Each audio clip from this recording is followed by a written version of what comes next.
বড়মশাই আজকে বাড়িতে আসবে, তো সারাদিন কী কী করলাম সবটাই আজকে তোমাদের সাথে শেয়ার করব। তো বড়মশাই অনেকটা লেট করে ফিরেছে, তো চলো ভিডিওটা দেখতে থাকো।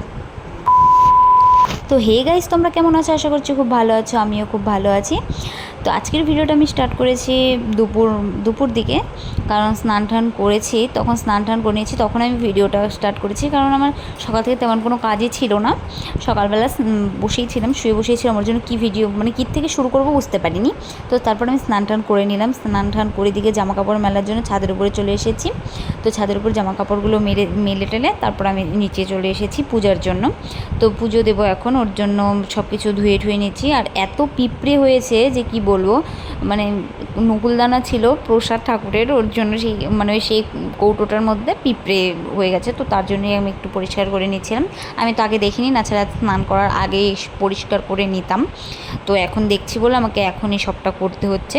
সত্যি কথাই মিষ্টির খোঁজ পেলে পিঁপড়েও মানে কি বলবো, ওরাও মানে গন্ধ পেয়ে যায় যে মিষ্টি আছে ওখানে।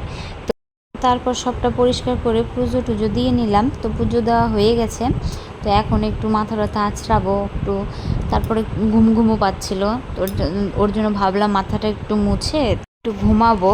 তো তারপর মনে পড়লো আমি তো খাওয়া দাওয়াই করিনি। তো তারপর মাথাটা আঁচড়িয়ে তারপরে খেতে চলে গেছিলাম, কারণ নাছাড়া মাও বাড়িতে ছিল না। মা এসে জিজ্ঞাসা করবে কী খেয়েছিস, তো ওর জন্য তাড়াতাড়ি করে খাওয়া দাওয়া করে নিলাম। তো কারা কারা আমার মতো খাওয়ার সময় টিভি দেখতে দেখতে খাও, কমেন্টে জানিও। তো তারপর আবার ঘুমিয়ে পড়েছিলাম, তখন আর তো ভিডিও করতে পারিনি। তারপরে দেখি আকাশটা মেঘলা মেঘলা, সন্ধ্যা হয়ে যাচ্ছে। তো তারপর ওর জন্য জামা কাপড়টা নামিয়ে নিয়ে আসলাম। তোমরা চারিপাশের ভিউটা একটু শেয়ার করলাম, দেখো এটা আমার শ্বশুরবাড়ির এলাকা। তো তারপর এখন আমি যাচ্ছি জামা কাপড় নিয়ে নিচে যাব।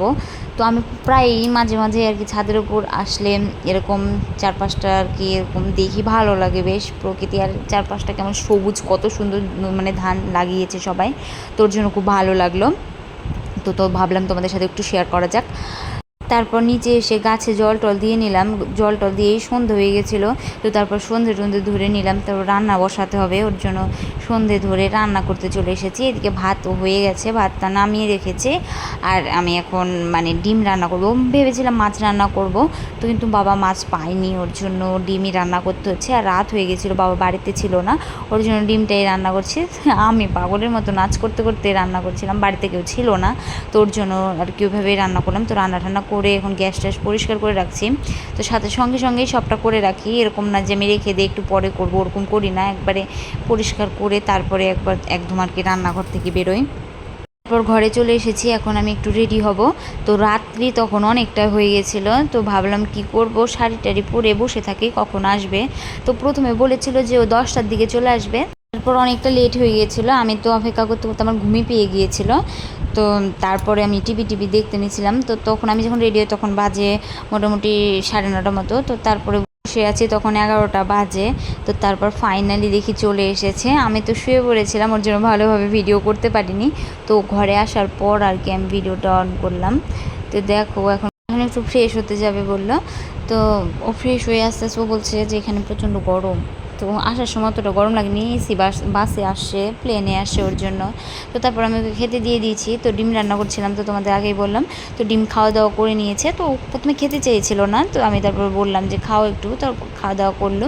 তো আমি বললাম এখন অনেকটাই রাত হয়ে গেছে, তখন বাজে মোটামুটি 12টা 12:30 মতো। তো ভাবলাম যে ভিডিওটা তো আমাকে শেষ করতে হবে। তারপর তো আমাদের গল্পের শেষ নেই, দুজন মিলে প্রচণ্ড গল্প শুরু করে দিয়েছিলাম। তো আজকের ভিডিওটা এই পর্যন্ত, ভালো লাগলে লাইক কমেন্ট শেয়ার করে দিও। দেখা হচ্ছে নেক্সট কোনো ভিডিওতে, ততক্ষণে তোমরা সুস্থ থেকো, টাটা বাই বাই।